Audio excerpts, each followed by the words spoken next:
பெற்றோர்கள், கல்வியாளர்கள், சமூகம் இம்மூவரும் இளைஞர்களை சீர்படுத்துகிறார்களா இல்லை சீர்குலைத்திருக்கிறார்களா என்பதுதான் தலைப்பு.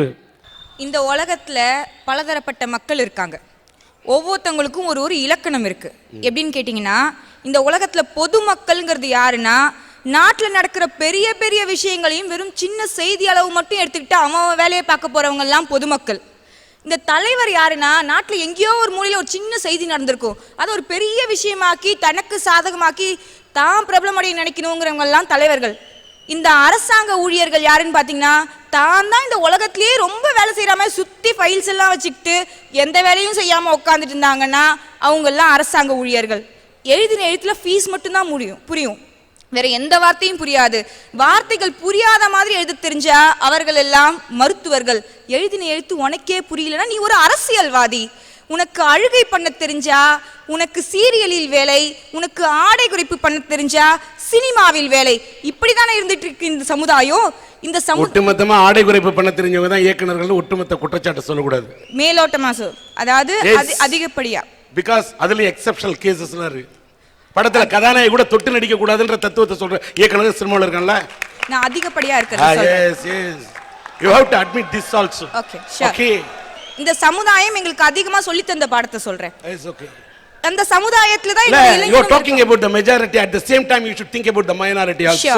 sure yes okay அந்த சமுதாயம் இந்த சமுதாயமே இப்படி சீர்குலைஞ்சிருக்கும் போது இந்த சமுதாயமா இளைஞர்களை சீர்படுத்த போகுது?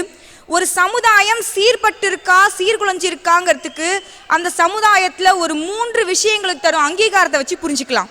முதல்ல தாய்ப்பற்று, அடுத்து தாய் மொழிப்பற்று, அடுத்து தாய் நாட்டுப்பற்று. என்னுடைய சமுதாயத்தில் இன்னைக்கு காலகட்டத்தில் இது 3த்துக்கும் நாங்கள் என்ன அங்கீகாரம் தரீங்கன்னாக்க, என் சமுதாயத்தின் தாய்ப்பற்று முதியோர் இல்லங்களில் தெரிந்து கொண்டிருக்கின்றது. என் சமுதாயத்தின் தாய் மொழிப்பற்று மெட்ரிகுலேஷன் ஸ்கூல்களின் பூட்ஸுகளுக்கிடையே வளர்க்கப்பட்டு கொண்டிருக்கின்றது. என் சமுதாயத்தின் தாய் நாட்டுப்பற்று அமெரிக்க தூதரகத்தின் வாசல்ல கால் கடுக்க காத்து கொண்டிருப்போரின் கால்களுக்கு இடையில் வளர்க்கப்பட்டு கொண்டிருக்கிறது என்றால் சீர்குலைந்து போயிருக்க இந்த சமுதாயமா எங்களை சீர்படுத்திட்டு இருக்கு. இன்னைக்கு ஒரு நிமிஷம் இந்தியாவில் இருக்கக்கூடிய ஜனத்தொகை எவ்வளவு 100 கோடி தெரியுமா? எத்தனையோ கோடி. அவர் ஹிந்தி ஸ்பீக்கிங் பீப்புள் எடுத்துக்கிட்டாலே more than 80 crores. தமிழர்கள் 6.5 கோடி. இத்தனை கோடி மக்கள் இருக்கக்கூடிய இந்த ஜனத்தொகை நிறைந்த இந்தியாவிலே நான் உங்களை ஒரு கேள்வி கேட்க விரும்புறேன். எத்தனை பேர் அமெரிக்காவுக்கு போயிட்டாங்க? Try to understand. தவறான கருத்தை பதிவு. எத்தனை பர்சன்டேஜ் போயிருக்காங்க சொல்லுங்க. எனக்கு பர்சன்டேஜ் தெரியாது, ஆனா இன்னைக்கு வந்து no you should think about the percentage. What is democracy? ஓட்டு போடக்கூடிய எத்தனை பர்சன்டேஜ்? ஓட்டு வாங்குறது வச்சு தானே ஜெயிக்கிறாங்க. You should talk about this percentage. You should talk about the majority and the minority. You are talking about the majority. மைனாரிட்டியை மட்டுமே நீங்க பேசிட்டு இருக்கீங்க. மைனாரிட்டி வச்சு எல்லாருமே அமெரிக்காவுக்கு தேடி போயிட்டாங்களா? தாய்நாட்டு பற்று இல்ல, மொழி பற்று இல்ல எல்லாம் சொன்னீங்க. அமெரிக்க மண்ணின் பெருமை அரசியல், ஐரோப்பிய மண்ணின் பெருமை வாணிபம், நம் இந்திய மண்ணின் பெருமை பண்பாடு. அந்த பண்பாட்டை கற்றுக் கொடுத்து கொண்டிருக்கிறார்கள். சமீபத்தில் நடந்த மும்பை தீவிரவாத தாக்குதல்ல தன்னுடைய உயிர் போனாலும் என்னுடைய இந்திய குடிமக்களை காப்பேன் என்று 4 பேர் வீரமரணம் அடைந்தார்கள் என்று சொன்னா தாய்நாட்டு பற்றி இல்லை என்று பேசாதீர்கள். நியூட்டனினுடைய 3ஆம் விதிப்படி ஒவ்வொரு வினைக்கும் சமமான எதிர்வினையும் இங்க இருக்கு. என்ன மாதிரியும் எங்க கேப்டன் இளைய தளபதி வினோத் அண்ணே மாதிரியும் சீரழிஞ்ச இளைஞர்களும் இங்க இருந்துட்டாயா இருக்கும். நாங்க சீரியலுக்கு இந்த பெற்றோர்களும் கல்வியாளர்களும் சமுதாயமும் காரணமா இருக்காங்க தான் வருத்தம். கேப்டன் பதவியை கொடுத்துட்டியா? இளமையை கல்வி கூடத்தில் தொலைத்து விட்டு, இதயத்தை விரக்தியில் தொலைத்து விட்டு, பகலை பூமியில் தொலைத்து விட்டு, இரவை வானத்தில் தொலைத்து விட்டு, சின்ன சின்ன கனவுகளை கூட சிகரெட் புகையில் தொலைத்து விட்டு, தன்னையே தனக்குள் தொலைத்து விட்டு வாழ்ந்து கொண்டிருக்கிறது ஒரு வாலிபர் கூட்டம் சொன்னாரியா கவிஞர் வைரமுத்து. என்ன மாதிரி இளைஞர்கள்லாம் சின்ன சின்ன கனவுகளை எல்லாம் சிகரெட் புகையில் தொலைக்கிறோம்னு வச்சுக்க. என்ன காரணம் நினைக்கிறீங்க?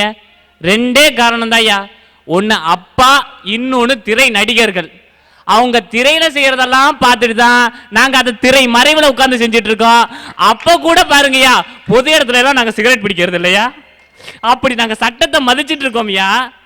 எங்களை சரியாவே புரிஞ்சுக்காத பெற்றோர்களாலையும் நாங்க புரிஞ்சுக்கவே முடியாத அளவுக்கு பாடம் நடத்துற இது மாதிரி ஆசிரியர்களாலையும் என்னுடைய இளைஞன் இன்னைக்கு நொந்து நூடுல்ஸா போயிட்டு இருக்காயா. இதுதாயா உண்மை. கடவுளை தேடி தேடி தேய்ந்து போயின கண்கள், ஓய்ந்து போயின கால்கள்.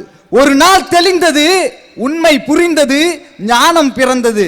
10 மாதம் சுமந்து உயிரையும் உதிரத்தையும் கொடுத்த தாய்தான் உண்மையான கடவுள் என்று. கல்லுல செதுக்கின கடவுளை விட கருவுல செதுக்கின பெற்றோர் தான் சார் இன்னைக்கு இளைஞர்களை சீர்படுத்திட்டு இருக்காங்க. இன்னைக்கு உடல் குறைபாடு இருக்கிற குழந்தைங்களும் இளைஞர்களும் இருக்காங்க. அப்படிப்பட்ட உடல் குறைபாடு இருக்கிற குழந்தைங்களையும், மகனே உன்னை தூக்கி வைத்தால் கைவலிக்கிறது, இறக்கி வைத்தால் இதயமே வலிக்கிறது, இருந்தாலும் கருவறையில சுமந்த உன்னை கல்லறை வரைக்கும் நாங்க போற வரைக்கும் உன்னை காப்பாத்துவோம், கவலைப்படாதன்னு சொல்லிட்டு வீட்டுல இருந்து காலேஜுக்கு வரவழைச்சு கால் கடுக்க அங்கேயே காத்துக்கிட்டு சாயந்தரம் வரைக்கும் இருந்து அங்கிருந்து திருப்பி வீட்டுக்கு கூட்டிட்டு போய் அன்பையும் அறிவையும் போதிச்சு இந்த உலகத்துல நீயும் சாதிக்கிறதுக்கு இடம் இருக்கடா, உன்னாலையும் சாதிக்க முடியும்னு சொல்லி காட்டுறாங்களே, அந்த பெற்றோரா சார் இன்னைக்கு இளைஞர்களை சீர்குலைக்கிறாங்க. இன்னைக்கு எந்த பெத்தவங்க தான் பொண்ணை கான்வென்ட் வாசல்ல போய் நின்றுகிட்டு அழைச்சிட்டு வர்றாங்க? எங்களை மாதிரி ஆளுங்க தாயா கான்வென்ட் வாசல்ல வாட்ச்மேன் ஆட்டம் நின்று அழைச்சிட்டு வரோம் பத்திரமா. ஒரு உயிர் பிரசவமாகின்ற அறை கருவறை, அறிவு பிரசவமாகின்ற அறை வகுப்பறை. 58 வயசானாலும் கதாநாயகன் அந்தஸ்தோட இருக்கிற ஒரே சமுதாயம் இந்த ஆசிரியர் சமுதாயம். ஒரு தடம் புரண்டு ஓடுகின்ற காட்டாறு கூட 2 கரைகளுக்கு இடையில ஓடினாதான் அதுக்கு பேர் நதி சார். அப்படி தடமாறாம ஒரு காட்டாரா இருக்கிற இளைஞனை சீர்படுத்திட்டு இருக்கிறது இந்த பெற்றோரும் கல்வியாளரும் சமூகம் தான் சார். என்ன மாதிரி இளைஞர்கள்லாம் தப்பு பண்றோம்னு ஐயா, நாங்க எதையுமே காரணம் இல்லாம இந்த காரியத்தை இறங்குறதே இல்லையா. நான் சொன்னா எல்லாரையும் சொல்றீங்க, நீங்க எப்படியா சொல்ல முடியும்? நீங்களே இளைஞர் இருந்துட்டு எங்களை எப்படியா நீங்க சொல்ல முடியும்? குத்தம் ஐயா, நகராட்சியில கொசு அதிகமா இருந்தா என்ன பண்ணுவாங்க? கொசு அடிப்பாங்க, மருந்து அடிப்பாங்க. கொசு மருந்து அடிப்பாங்க. எப்படி அடிப்பாங்க? வெறும் புகைச்சலா அடிப்பாங்க. ஆமா. என்னைக்காச்சும் நகராட்சி கவர்மெண்ட் நகராட்சியிலே இருக்கிற நாங்க காலேஜ் ஹாஸ்டல்ல வந்து அடிச்சிருக்காங்களா கொசு அதிகமா இருக்குன்னு? அடிச்சிருக்காங்களா ஐயா? அப்படி அடிக்காததுனாலதான் இன்னைக்கு மலேரியா, சிக்குன்குனியா, டெங்கு, டைஃபாய்டு இதெல்லாம் எங்க மாணவர்களை தாக்குது. இந்த மாணவர்கள்ட்ட கொசுகிட்டேருந்து மாணவர்களை பாதுகாக்கணும் தான், மாணவர்கள் பிளஸ் மாணவிகளையும் பாதுகாக்கணும் தான் நாங்க ஹாஸ்டல்ல உட்காந்துக்கிட்டு சிகரெட்டு குடிச்சு புகையை விட்டு கொசுவை விரட்டோம். ஒரே ஒரு நிமிஷம், சிகரெட் பிடிக்கிறத மட்டும் இப்படி தயவு செஞ்சு ஊக்குவிக்காதீங்க. எத்தனையோ பேர் சிகரெட்னால சீரழிஞ்சு நாசமா போயிருக்காங்க. எங்க கல்வியாளர்கள் எப்படி தெரியுமா சொல்றாங்க? உனக்கான ஆபத்துக்குறி சிவப்பு நெருப்பாய் உனக்கு முன்பே எரிகிறது, உனக்கான அஸ்தி உனக்கு முன்பாகவே கரைகிறது, எனவே நீ பிடிக்காத சிகரெட்டு போகாத சீர்கட்டுன்ட்டு கல்வியாளர்களும் நம்ம TRN போன்ற சமுதாயமும் எங்களை வந்து சீர்படுத்திட்டு தான் இருக்காங்க. ஐயா, சிகரெட்டு குடிக்காத, தம் அடிக்காத அப்படின்னு சொல்றதுல அவர் வந்து கவிதை நடையில சொன்னாரு. நான் அப்படி சொல்லல, சிம்பிளா சொல்றேன். ஒரு தலை ராகத்திலிருந்து இத்தனை வருடமாக திரையுலகத்தில் இருக்கக்கூடிய நான் இன்றைக்கு இந்த அரங்கத்தில் இத்தனை பேர் பேசினாலும் இவ்வளவு நேரம் என்னால் தம் கொடுத்து பேச முடிகிறது என்று சொன்னால் நான் தம் அடிக்காமல் இருந்த காரணத்தால் தான் இப்படி தம்மோடு நின்று பேசுகிறேன் என்பதை மட்டும் இளைஞர்கள் உணர வேண்டும். சன் டிவியினுடைய அரட்டை அரங்கம் எங்கே நடந்தாலும் 6 மணி நேரம் அல்ல 7 மணி நேரம் என்னால் நின்று நிதானித்து உரையாற்ற முடிகிறது என்று சொன்னால் இந்த தம் எங்கிருந்து வந்தது? மாணவர்கள் சிந்திக்க வேண்டும். இப்ப வந்து இது அரட்டை அரங்கத்தை மீறி இளைஞர்களுக்கு மாணவர்கள் இருப்பதால் சொல்றேன். ஒண்ணு இல்ல,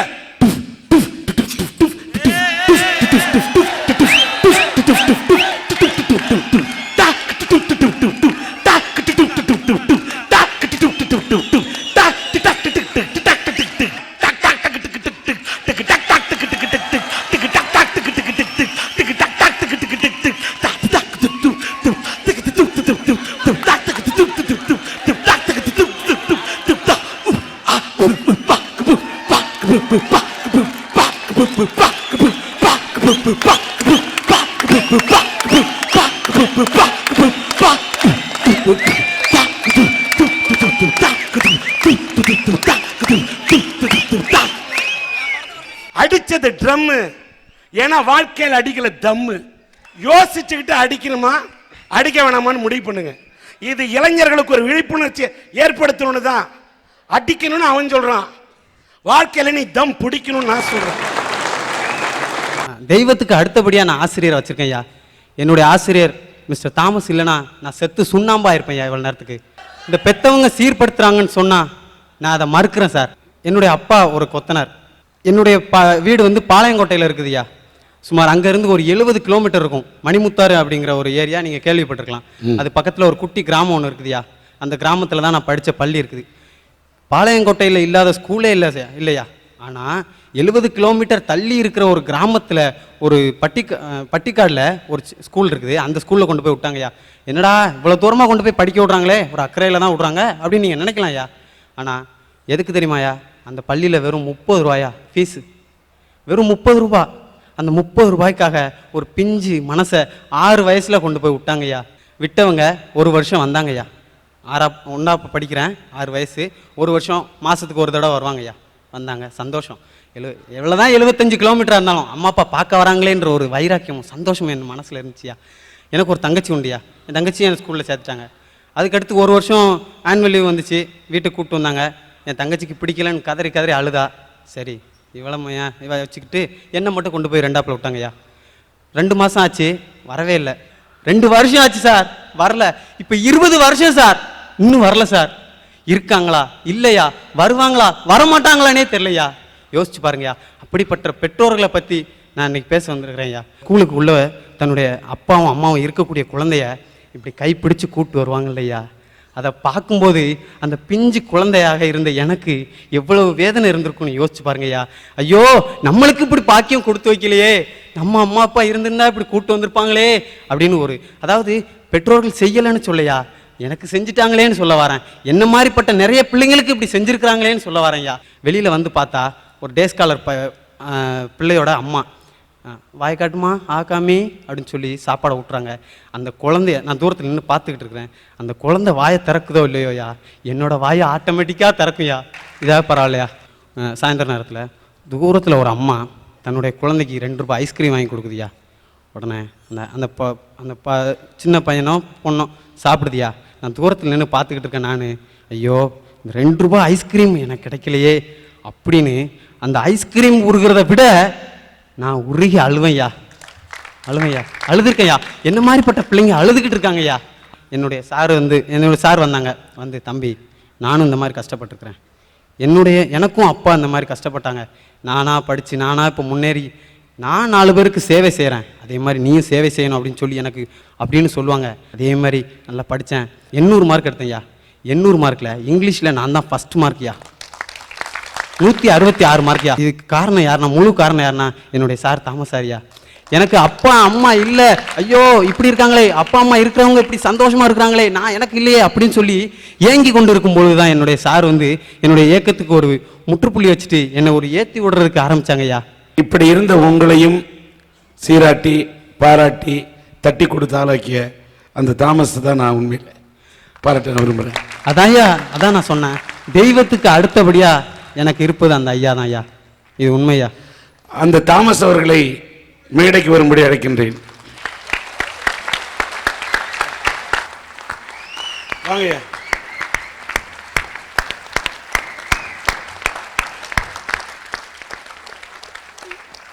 திரு தாமஸ் அவர்கள் சொன்னதை போல ஒரு செல்லக்குமார் அல்ல, 400 அனாதை குழந்தைகள் தாய் தந்தையரால் தெரிந்து விட்டார்களோ தெரியாமல் விட்டார்களோ அனாதையாக விடப்பட்ட குழந்தைகளுக்காக ரீச் என்று சொல்லக்கூடிய ஒரு நிறுவனத்தை நடத்தி அந்த பள்ளியில் 400 குழந்தைகளுக்கு ஆதரவாக இருந்து கொண்டிருக்கிறார்.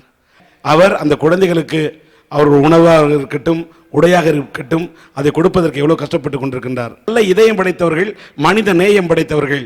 இவர் நடத்தக்கூடிய அந்த ரீச் பள்ளியில் இருக்கக்கூடிய 400 அனாதை குழந்தைகளுக்கும் வாழ்க்கை அளிக்கக்கூடிய இவரை போன்றவர்களை ஊக்குவிக்க வேண்டும் என்பதை இந்த சன் டிவியினுடைய அரட்டை அரங்கத்தின் சார்பில் தெரிவித்துக் கொண்டு, இந்த செல்லக்குமாரை அரவணைத்த தாமஸ் அவர்களை சன் டிவியினுடைய அரட்டை அரங்கத்தின் சார்பிலே மனதார பாராட்டுகின்றோம். இந்த மாணவனுக்காகவும் இவருடைய ஆசிரமத்தைச் சேர்ந்தவர்களுக்கும் என்ன தன்னால் இயன்ற உதவி எது வேண்டுமானாலும் செய்ய தயாராக இருக்கிறேன் என்று நம்முடைய லண்டனை சேர்ந்த சுதன் தெரிவித்திருக்கின்றார். அவருக்கு எங்களுடைய வாழ்த்துக்கள். இந்த அரட்டை அரங்கத்தின் மூலம் நான் ஒன்றை பதிவு செய்ய விரும்புகின்றேன். நானும் என்னதான் இருந்தாலும் மனிதன். வாழ்க்கையில் இவர் சொல்றாரு அப்பா அம்மா கை விட்டுறாங்கன்னு. அவர் ஒரு மைனாரிட்டியை பேசுறாரு. உலகத்துல 2 குணம் இருக்குங்க. மனிதனில் இரக்க குணம் படைத்தவன் சிலர், இன்னும் சொல்ல போனால் அரக்க குணம் படைத்தவன் சிலர், இரக்க குணம் படைத்தவர் பலர். அப்படி இரக்க குணம் படைத்த தாய் தந்தையர் தன்னுடைய குழந்தைகளுக்காக வாழ வேண்டும் என்று தங்களுடைய வாழ்க்கையை வாழ்ந்து தங்களை மெழுகுவர்த்திகளாக தேய்த்துக் கொண்டு அழித்துக் கொள்கிறார்கள். அவர்கள் எல்லாம் இரக்க குணம் படைத்த தாய் தந்தையர். சில அரக்க குணம் படைத்த தாய் தந்தையர்கள் இருக்கின்ற காரணத்தால் தான் செல்லக்குமார் போன்ற குழந்தைகள் உருவாக்கப்படுகிறார்கள். இதுதான் உண்மை. ஆனால் அப்படி அரக்க குணம் குடைத்த மனிதர்களுக்கு நடுவே இதை போன்ற அனாதை குழந்தைகளை, தாம் பிள்ளைகளை பெத்தெடுத்த குழந்தைகளை வளர்த்து ஆளாக்குறவங்க சாதா தந்தை, சாதா தாய். ஆனால் இதை போன்ற அனாதை குழந்தைகளுக்கும் அப்பா அம்மாவால் கைவிடப்பட்ட குழந்தைகளுக்காக அனாதை ஆசிரமங்களுக்கு சென்று அதை போன்ற குழந்தைகளுக்கு உதவ வேண்டும் என்று இந்த உலகத்தில் யார் வாழ்கிறார்களோ அவர்கள் தான் தெய்வ பிறவி, அவர்கள் தான் உண்மையான வாடும் தெய்வங்கள். மதங்களை மீறி மனித நேயத்தோடு பணியாற்றக்கூடிய செயலாற்றக்கூடிய மனிதர்களை மனதார பாராட்டுகின்றனர். அன்னை தெரேசா மகளிர் குழுவை சார்பிலே இந்த 1000 ரூபாய் இந்த அன்னை அந்த செல்லக்குமார் என்ற தங்கமணி அம்மையாருக்கு எங்களுடைய நன்றி. நன்றிமா. சரவணன் சுகந்தி என்ற இந்த தம்பதியர்கள் அந்த செல்லக்குமார் என்ற வாழ்க்கைக்காக அவருடைய கல்வி செலவுக்காக எவ்வளவு தருவீங்க? 3000 ரூபாய் தருகிறார்கள்.